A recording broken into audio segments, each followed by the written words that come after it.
عزیزان گرامی، ماہ شعبان ختم ہو گیا، ماہ شعبان کا آخری جمعہ ہے اور کتنی عظیم فرصتیں ہاتھ سے نکل گئیں.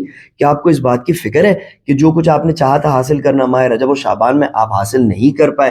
کیا آپ اس بات سے ٹینشن میں ہیں کہ ماہ رجب ختم ہو گیا، ماہ شعبان بھی ختم ہو گیا اور ابھی تک ہم ماہ رمضان کے لیے آمادگی حاصل نہیں کر پائے؟ کیا آپ یہ جاننا چاہتے ہیں کہ جن فرصتوں کو اپنی وجہ سے، دوسروں کی وجہ سے، غفلتوں کی وجہ سے، مصروفیتوں کی وجہ سے ہاتھ سے جانے دیا، تو اب اگر ان کا ازالہ کرنا ہے تو ہمیں کیا کرنا چاہیے؟ اگر آپ یہ سب جاننا چاہتے ہیں تو ہمارے ساتھ رہیے، کیونکہ آپ کی خدمت میں پیش ہے امام علی ابن موسیٰ الرضا علیہ السلام کی وہ حدیث جس میں ہمارے امام نے ہمیں point by point, step by step, سادے الفاظ میں بتایا ہے کہ ماہ شعبان کے آخری جمعے سے لے کر تو ماہ شعبان کے ختم ہونے تک ہم کون سے اعمال انجام دیں، ہم کیا کام کریں کہ جس کی وجہ سے جو کچھ ہمارے ہاتھ سے نکل چکا ہے اس کا ازالہ کر سکیں. اگر آپ یہ سب سننا چاہتے ہیں تو ہمارے ساتھ رہیے.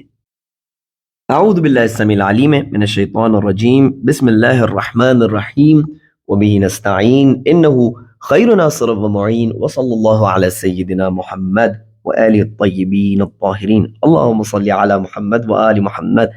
عزیزان گرامی، سامعین محترم، کاروان عطرت، السلام علیکم ورحمۃ اللہ وبرکاتہ.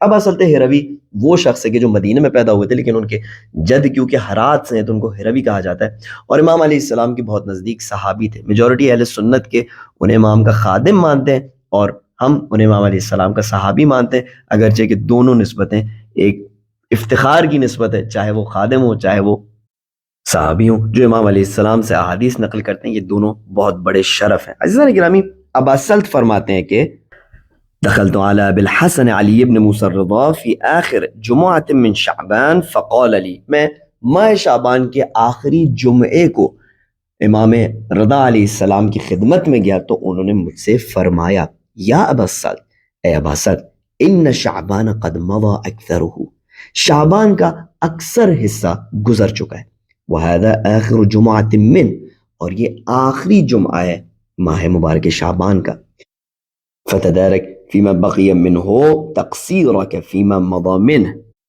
بس ماہ شعبان کے بقیہ حصے میں ان کاموں کا ازالہ کرو، ان کاموں کو جبران کرو کہ جن کو تم نے اپنے ہاتھ سے گوا دیا ہے ماہ شعبان کے پچھلے حصے میں. یعنی اگر آج ماہ شعبان کا آخری جمعہ ہے تو اب سے لے کر تو جب تک وہ اختتام پذیر ہوتا ہے ان کاموں کو انجام دو کہ جن کو تم نے انجام نہیں دیا ہے ماہ شعبان میں.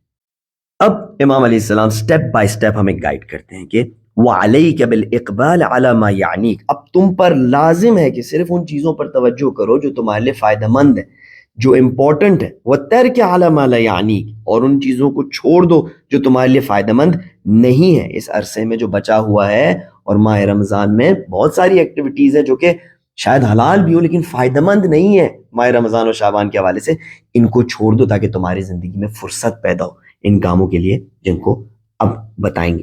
وَأَكْثِرْ مِنَ الدُّعَاء، زیادہ سے زیادہ پروردگار متعال کی بارگاہ میں دعا کرو، ہر چیز کے لیے دعا کرو. وَالْإِسْتِغْفَار، زیادہ سے زیادہ استغفار کرو. وَتِلَاوَةِ الْقُرْآن، زیادہ سے زیادہ قرآن مجید کی تلاوت کرو. وَتُبْ إِلَى اللَّهِ مِن ذُنُوبِكَ، پھر فرماتے ہیں کہ پروردگار متعال کی جانب پلٹو اپنے گناہوں سے، ان کو سمجھو، ان کا اقرار کرو، دیکھو تم کیا خطائیں انجام دیتے ہو اور پھر پروردگار متعال کی جانب ان خطاؤں سے اپنے پلٹو تاکہ کیا ہو، لِيُقْبِلَ الشَّهْرُ اللَّهِ إِلَيْكَ وَأَنْتَ مُخْلِصٌ لِلَّهِ عَزَّ وَجَلَّ. اللہ اکبر، کیا واقعا ممکن ہے؟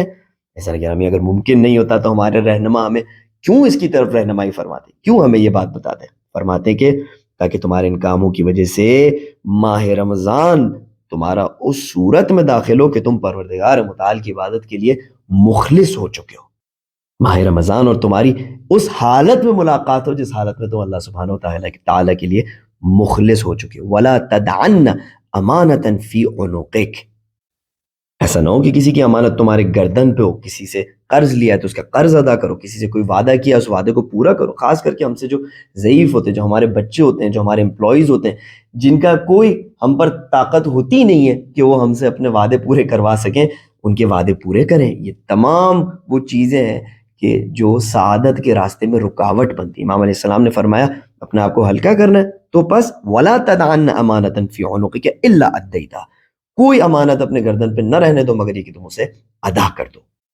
اس کے بعد دیکھیں کیا فرماتے ہیں کہ وَلَا فِي قَلْبِكَ حِقْدًا عَلَى مُؤْمِنٍ إِلَّا نَزَعْتَهُ، کوئی مومن کے حوالے سے اپنے دل میں بغض اور کینہ نہیں رہنے دینا مگر یہ کہ اس کو اپنے دل سے ماہ رمضان کے آنے سے پہلے نکال دینا۔ عزیزان گرامی، ایک فارمولہ آپ کی خدمت میں پیش کرتا ہوں تاکہ آسانی سے مومنین کا بغض اور کینہ اور دشمنی اپنے دل سے نکال سکیں۔ عزیزان گرامی، جب بغض اور کینہ اور دشمنی پیدا ہوتی ہے تو وہ اس وجہ سے ہوتی ہے کہ یا تو ہمارا کوئی حق ضائع ہوتا ہے، یا ہماری کوئی بے احترامی ہوتی ہے، یا ہمارے کوئی کہنا نہیں مانا جاتا ہے۔ بہرحال ان وجہ سے بغض اور کینہ پیدا ہوتا ہے اور ہم دشمنی کا احساس کرتے ہیں دوسرے فرد کے حوالے سے۔ عزیزان گرامی، یہ وہی کام ہے جن کو ہم مستقل طور پر پروردگار متعال کے حق میں انجام دے رہے ہوتے ہیں۔ ہم پروردگار متعال کی نافرمانی کرتے ہیں، پروردگار متعال کی بے احترامی کرتے ہیں، پروردگار متعال کی کسی حق کا خیال نہیں رکھتے۔ اگر اللہ سبحانہ و تعالیٰ چاہے کہ ہمارے ساتھ وہی برتاؤ کرے، اسی طرح دشمنی اپنا لے جس طرح ہم اپنے مومن بھائی سے دشمنی اپناتے ہیں، تو ہمارا کیا حال ہوگا؟ اور ہم تو ہیں ہی کون کہ کوئی ہماری رسپیکٹ کرے یا ہمارا حق ادا کرے اور ہمیں بہت احترام کرے؟ وہ تو رب ذوالجلال ہے۔ اگر وہ کائنات کا رب ہو کر ہمیں معاف کر دیتا ہماری غلطیوں پر اور ہمارا بغض اور کینہ اپنے دل میں نہیں رکھتا، اگرچہ کہ ہم اس سے معافی نہ مانگتے ہو تو وہ خود ہمارے لیے معافی کے راستے پرووائڈ کرتا ہے اور کبھی کبھار تو وہ ویسے ہی بخش دیتا ہے، تو ہم کون ہوتے ہیں کسی مومن کے بغض اور کینے کو اپنے دل میں رکھنے والے؟ امام علیہ السلام ہمیں حکم دیتے کہ وَلَا فِي قَلْبِكَ حِقْدًا عَلَى مُؤْمِنٍ إِلَّا نَزَعْتَهُ، تم مومنین کا بغض اور کینہ اپنے دل سے نکالو، انہیں معاف کرو، اور دیکھو تمہیں ماہ رمضان کے لیے کیسے تیاری حاصل ہوتی ہے اور کیا کچھ ماہ رمضان میں تمہیں حاصل ہوتا ہے پروردگار متعال کے فضل و کرم کے دسترخوان پر۔ وَلَا ذَنْبًا أَنْتَ مُرْتَكِبَةٌ إِلَّا قَلَعْتَ عَنْهُ، دیکھو کوئی ایسا گناہ تم میں باقی نہ رہ جائے، نظروں کا گناہ، زبان کا گناہ، کانوں کا گناہ، کچھ عرصے تک اپنے آپ کو کم سے کم اس کے لیے جدا کرو، اگرچہ کہ ساری زندگی جدا کرنا ہے لیکن اب بہت امپورٹنٹ وقت آ رہا ہے۔ ٹھیک ہے، بہت سارے جابز ایسے ہوتے ہیں کہ جن میں بلڈ ٹیسٹ لیا جاتا ہے اس بات کو چیک کرنے کے لیے جو شخص ہے وہ ڈرگس تو کوئی استعمال نہیں کر رہا، تو جو شخص انٹرویو دینے جا رہا ہوتا ہے وہ اپنا آپ کو کچھ عرصے تک کوشش کرتا ہے ان ڈرگس سے دور رکھے، اگرچہ کہ اس کو بہت عادت ہوتی ہے ان غلط چیزوں کی، لیکن وہ اپنا آپ کو دور رکھتا ہے تاکہ انٹرویو کے وقت خون میں جب بلڈ ٹیسٹ لیا جائے تو اس کے آثار نظر نہ آئے۔ عزیزان گرامی، ماہ رمضان میں ہم بھی کچھ عرصے تک اپنا آپ کو ان گناہوں سے دور رکھیں کہ جنہیں ہم بے پرواہی سے انجام دیتے ہیں، تاکہ جب پروردگار متعال ہم سے انٹرویو لے تو ہم میں سے ان گناہوں کی بدبو نہ آ رہی ہو، ہمارے خون میں، ہمارے روان میں، روح میں ان گناہوں کا اثر تھوڑا کم ہو چکا ہو۔ عزیزان گرامی، کچھ اپنی طرف سے ایفرٹس کریں گے تو پروردگار متعال ہمیں اپنی رحمتوں کے سمندر سے نوازے گا۔ پھر فرماتے ہیں کہ وَاتَّقِ اللَّهَ، اللہ سبحانہ و تعالیٰ کا تقوی اختیار کرو، تمہارے کاموں میں، تمہاری باتوں میں، تمہاری فکر میں، تھاٹس میں اللہ سبحانہ و تعالیٰ پر ایمان کا اثر نظر آئے۔ وَتَوَكَّلْ عَلَيْهِ فِي سِرِّ أَمْرِكَ وَعَلَانِيَتِكَ، اور اس پر اعتماد کرو اپنے چھپے ہوئے کاموں میں اور اپنے ظاہر کاموں میں، ہر وقت اپنے رب پر اعتماد کرو۔ کیوں؟ پھر اس آیت کی تلاوت فرماتے ہیں کہ وَمَن يَتَوَكَّلْ عَلَى اللَّهِ، جو بھی اللہ سبحانہ و تعالیٰ پر توکل رکھے، بھروسہ رکھے، اعتماد کرے، وَمَن يَتَوَكَّلْ عَلَى اللَّهِ فَهُوَ حَسْبُهُ، بس پروردگار متعال اللہ کی ذات اس کے لیے کافی ہوتی ہے۔ ان اللہ بالغ امرہ، پروردگار متعال بے شک جانتا ہے کہ اپنے کاموں کو کس طرح انجام دے، کس طریقے سے ہمیں فائدے پہنچائے۔ قَدْ جَعَلَ اللَّهُ لِكُلِّ شَيْءٍ قَدْرًا، لیکن اس نے ہر چیز کے لیے ایک قدر اور ایک اندازہ فکس کیا ہے۔ جلدی نہ کرو، صبر کرو، توکل کرو پروردگار متعال پر۔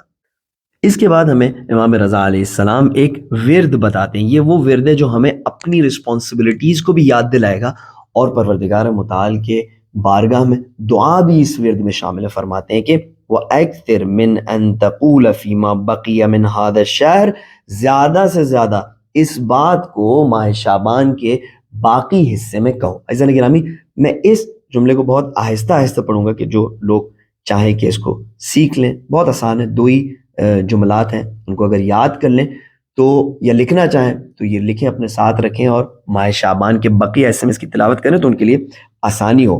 فرماتے ہیں کہ اس طرح کہو اللہم ان لم تکن قد غفرت لنا فیما مضى من شعبان فاغفر لنا فیما بقی منہ۔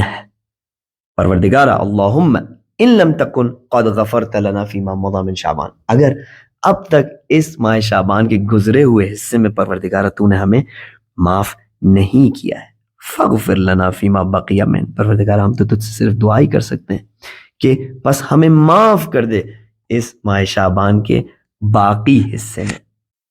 پھر امام علیہ السلام فرماتے کہ آخری حصہ حدیث کا فَإِنَّ اللَّهَ تَبَارَكَ وَتَعَالَى، بے شک اللہ تبارک و تعالی یعتق فی هذا الشہر، آزاد کرتا ہے اس مہینے میں رقابا من النار لحرمت شہر رمضان، گردنوں کو آتش جہنم سے، کس وجہ سے آزاد کرتا ہے؟ ماہ رمضان کی حرمت اور عظمت کے باعث پروردگار متعال گردنوں کو آتش جہنم سے آزاد کرتا ہے۔ خویزان گرامی، یہ حدیث آپ کی خدمت میں پیش کی، اور اب خلاصے کے طور پر ان پوائنٹس کو گنواتا ہوں کہ جن پر امام علیہ السلام نے ہماری توجہ دلائی۔ لیکن اس سے پہلے آپ کی خدمت میں عرض ہو کہ ہمارے کاروان اطرت کے چینل پر انشاءاللہ دعا اور مناجات کی تلاوت اور تفہیم کا سلسلہ جس طرح اب تک ماہ رجب اور شعبان میں جاری رہا ہے تو اس کے بعد بھی ماہ رمضان میں جاری رہے گا انشاءاللہ۔ دعا ابو حمزہ سمالی کے شرح و ترجمے کو آپ کی خدمت میں پیش کریں گے۔ بہت ہماری کوشش ہے کہ دعائے استقبال ماہ رمضان کے شرح اور ترجمے کو یا کم سے کم ترجمے کو آپ کی خدمت میں پیش کریں، اور اسی طرح ہمارے یہاں یہ سلسلہ دعا اور مناجات کا کنٹینیو رہے گا۔ اگر آپ چاہیں اس سے استفادہ کرنا تو ضرور ہمارے چینل پر سبسکرائب کریں اور دوسروں کے ساتھ بھی شیئر کریں۔ ہمیں فخر ہے اس بات پر کہ اللہ سبحانہ و تعالیٰ نے ہمیں اس عظیم توفیق سے نوازا۔ ہم چاہتے ہیں کہ آپ بھی ہمارے ساتھ شریک ہوں اور ہم سب کے سب قیامت کے دن اپنے بہترین اجر و ثواب کو پروردگار متعال سے حاصل کریں۔ عزیزان گرامی، جن نکات کی طرف امام علیہ السلام نے ہماری توجہ دلائی وہ یہ تھی۔ سب سے پہلے فرمایا کہ فائدہ مند کاموں کو انجام دو اور بے فائدہ اور وقت ضائع کرنے والے کاموں سے دوری کرو۔ پھر فرمایا کہ زیادہ سے زیادہ دعا کرو۔ پھر فرمایا زیادہ سے زیادہ استغفار کرو، اور پھر فرمایا کہ زیادہ سے زیادہ تلاوت قرآن کرو۔ پھر فرمایا کہ اپنے گناہوں کی توبہ کرو۔ وہی بات ہے، اس کو تقریباً تکرار کریں، لیکن یہاں پر باقاعدہ زور ہے اس بات پر کہ اپنے آپ کو گناہوں سے دور کرو۔ اور پھر فرمایا کہ کسی امانت کو اپنے گردن پہ نہ رہنے دو، اور کسی مومن کا بغض اور کینہ اپنے دل میں نہ رہنے دو۔ اور اس کے بعد فرمایا کوئی ایسا گناہ نہ ہو کہ جس کو تم انجام دیتے ہو اور اسی حالت میں ماہ رمضان میں داخل ہو، کوشش کرو اپنے آپ کو گناہوں سے دور کرو۔ پھر فرمایا کہ اللہ سبحانہ و تعالیٰ کا تقوی اختیار کرو، اس پر توکل کرو، اور پھر اس ورد کو ہمیں بتایا کہ جس ورد کی میں نے آپ کی خدمت میں تلاوت کی کہ جتنا زیادہ ہو سکے اس ورد کو دہراؤ۔ اس میں اپنے لیے بھی تکرار اور یادآوری ہے، اپنے آپ کو بھی غفلت سے بچانے کا اس ورد میں سامان ہے، اور پروردگار متعال کی بارگاہ میں دعا طلب کرنے کا بھی اس ورد میں سامان موجود ہے۔ عزیزان گرامی، اپنا خیال رکھیے گا، اپنی دعاؤں میں یاد رکھیے گا۔ سبحان ربک رب العزت عما یصفون وسلام علی المرسلین والحمد للہ رب العالمین، والسلام علیکم ورحمۃ اللہ وبرکاتہ۔